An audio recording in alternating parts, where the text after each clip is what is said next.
Rais wa Marekani mwanamama Danielle Sutton ameandaa sera ya kukutanisha nchi 20 zenye uchumi mkubwa duniani kwa ajili ya kuzungumzia masuala ya kiuchumi, na hiyo sera ikaandaliwa mkutano wake ambao utafanyika nchini South Africa, na huo mkutano unahusisha mataifa 20 ambayo yana uchumi mkubwa duniani, na lengo la huo mkutano ni kusaidia mataifa mengine ambayo yana uchumi wa chini waweze kuandaa mazingira ya kuweza kujikwamua kiuchumi.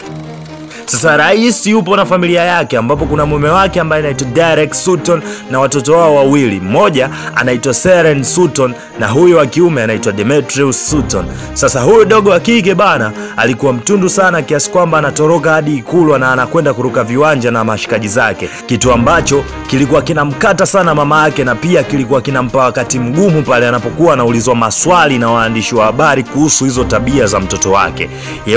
Karibu sana katika ulimwengu wa movie kali kila siku, na leo nakuletea hii hapa inaitwa G20. Bwana mzigo umetoka 2025 hii. Karibu tena bana. Hii ni simulizi extra, na kama bado hujasubscribe utakuwa unakosea sana, kwa sababu kuna vingi vizuri utakuwa unavikosa. Sasa cha kufanya basi hakikisha unafanya kusubscribe ili kupata burudani ya kutosha ya movie kali kutoka ndani na nje ya mipaka ya Tanzania.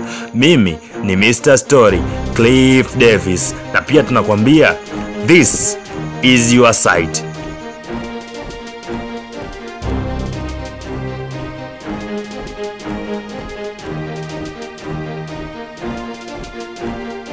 So rais ikabidi abebe familia yake na kwenda nayo huko mkutanoni. Sasa katikati ya sherehe wanavamiwa na magaidi, na kitu kibaya, ramani nzima ilikuwa imechorwa na wasaidizi wake na rais wa Marekani mwanamama Danielle Sutton, na kwenye hiyo deal alikuwepo moja kati ya mlinzi ambaye alimwamini sana, anaitwa Agent Darden.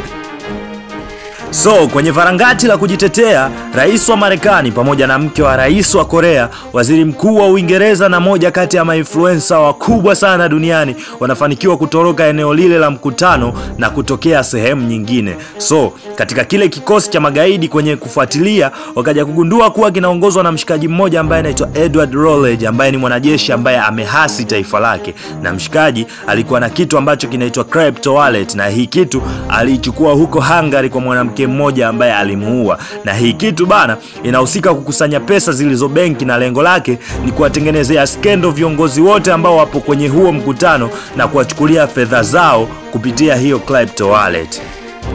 So Madam President ikabidi alivalia njuga hilo swala na kulikalia kooni na kuhitaji kusaidia viongozi ambao walikuwa nao kwenye huo mkutano, na good thing ni kwamba mtoto wake wa kike anajua kucheza na network, kwa sababu hilo eneo wale jamaa walizima network, so pakawa hakuna mawasiliano yoyote yale. Huku vikosi kutoka jeshi la South Africa likawa tayari kabisa kumsaidia kwa namna moja au nyingine ili kuhakikisha viongozi wote wa G20 wanakuwa salama. But bad thing ni kwamba mshikaji bwana Edward alimuua rais wa Korea Lee Yang-ho. Pamoja na hayo yote, rais wa Marekani mwanamama Danielle Sutton anafanikiwa kumpunguza bwana Edward, na hiyo kazi aliifanya pamoja na mwanae ambaye anaitwa Seren Sutton, na kiukweli dogo alimsaidia sana mama yake bana. Mzigo bana unaitwa G20, na kama bado haujaucheki, tenga time yako nenda kaiangalie bana. Ni mbonge moja la movie kali sana, binafsi yangu mimi nimeipenda 100%. So nikukumbushe wewe ambaye unatufuatilia, endelea kusubscribe ili kuwa wa kwanza kupata notification zote kutoka Simulizi Extra. Mimi ni Mr. Story Cliff Davis. Tukutane katika video nyingine. Kwa sasa bye bye. Ciao.